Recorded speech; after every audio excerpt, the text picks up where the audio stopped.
क्योंकि लोग अब इन शोबदाबाजियों में आते नहीं है। लोगों को पता है कि आप किस तरह से आसान रास्ता इंतखाब करके आ गई हैं। और आसान रास्ते से याद आया कि इस मौके के ऊपर ये भी गुफ्तगू करें कि मैं अगर चाहूं तो मैं तुम्हारा खाना बंद कर दूं, हीटर बंद कर दूं। तो मुझे वो अल्फाज याद आ रहे थे कि जब इसी तरह की बात इमरान खान ने अमेरिका में की थी कि मैं जाके नवाज शरीफ का एसी उतरवा दूंगा, तो ये उसी किस्म की बात थी जो आज मरियम नवाज साहिबा ने की। अगरचे इमरान खान साहब ने भी आके एसी उतरवाया नहीं था, उन्होंने सिर्फ इस तरह से जिक्र किया था, तो इसके ऊपर ही पूरे मीडिया को भी गशी के दौरे पड़ रहे थे। और पीएमएलएन आज तक वो दोहरा के बात ये कहती है कि जी देखें इमरान खान तो इतना जालिम था, फिरौन बना हुआ था वक्त का, उसने ऐसे कहा। हालांकि कहा था, किया नहीं था।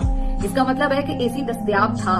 और जो कमरा खुद भी, इसकी पिक्चर्स बाद में जारी हुई थी जब मरियम नवाज ने पिछले दिनों विजिट किया था, तो वो एक बहुत बेहतर कमरा था जो नवाज शरीफ साहब के पास था। जबकि अगर उसके बदले में इमरान खान साहब का आप कमरा देखें जो खुद हुकूमत की तरफ से रिलीज की हुई पिक्चर है, तो आपको फर्क पता चल जाएगा। और उनके पास, इमरान खान साहब के पास कोई एसी भी नहीं है, एक कूलर था जो कि काफी हब्स कर देता है उन दिनों में, तो वो उसके सहारे। और अब सर्दियों में भी इसी किस्म की कोई मुश्किलात ही हैं उनके सामने।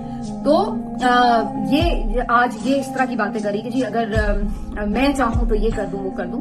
लेकिन आज मैं हैरान हूं कि इसके ऊपर मीडिया में किसी को इस बात पे तकलीफ नहीं हुई कि जी आप ये कैसे बात करें। हालांकि नवाज शरीफ साहब को घर का खाना दस्तयाब था। नवाज शरीफ साहब को तमाम उनके पार्टी लीडर्स जाके बड़े रेगुलरली आराम से मिला करते थे। और ये बात खुद उनके पार्टी लीडर्स ऑन रिकॉर्ड बताते हैं, जो उस वक्त उनके करता धरता थे, जुबैर साहब और बाकी लोग, कि सारा दिन कैसे बैठकें लगती थी और कितने कितने लोग जाके मिला करते थे, पूरे इजलास होते थे चेयर। ये सारी बातें वो ऑन रिकॉर्ड बता चुके हैं। और यहाँ पे झूठ पे झूठ, झूठ पे झूठ, झूठ पे झूठ के जनाब अब आप देख लें, एक मुज़ाकरात हो रहे हैं तो 7 बंदे उनकी मुज़ाकराती कमेटी के वो तक नहीं मिलने दे रहे आप, ठीक है ना। और बातें आप ये कर रहे हैं कि जी हमारे साथ बड़ा जुल्म हुआ है और हमने तो इनको बड़े आराम में रखा हुआ है। और फिर उसका एहसान भी जितला रहे हैं कि जी हम अगर चाहें तो हम हीटर बंद कर दें,